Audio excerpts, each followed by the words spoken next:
Faarfattuu yaadanii marga. Jireenyi biyya lafaa kun akkamii? Utuu nyaatanii utuu dhuganii nama uffisa. Faarfataa bultii dheensa. Nama bara kana akkamittiin ibsitaa? Inni kaan nama jaaseetiyyuu reeffa billaan kajeela. Faarfataa Shallamaa Nagaasa. Ammatu Piraayim Ministeeriin yookiin hoogganaan biyya tokkoo si waamee gaaffii si gaafate maal jettee deebistaaf? Waanan jedhuun qabaam tokko lamaa miti. Faarfataa Biqila. Mee namoota ayyaana kana sababeeffatanii dhuganii machaa'anii akkasumas horii jaallataniin maal jetta?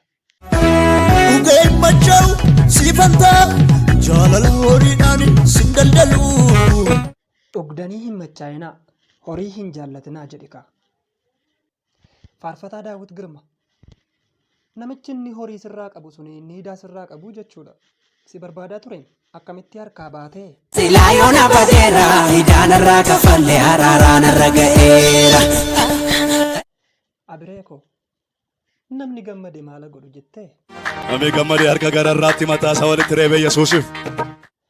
Harka gararraatti mataa isaa walitti hareebu jettee? Mee walitti reebinu agarsiisi. Malkee. Mee gaafa faarfannaa hin qabne ati tajaajila waldaadhaa gaafa hin qabne akkam taataa?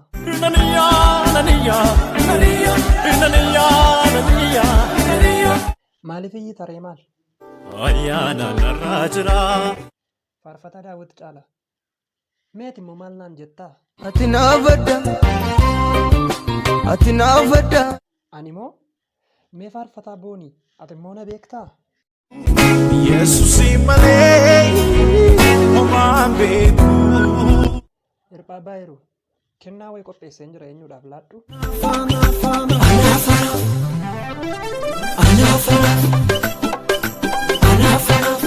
Hirphaa si qofaaf miti hundumaaf iyyuu nan kenna. Kabajamtoota hordoftoota keenyaa qophii keenyaarraa kanumaan xumurreerra.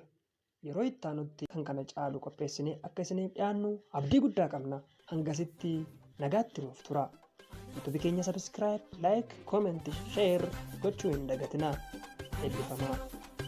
Fannoo tolbauni.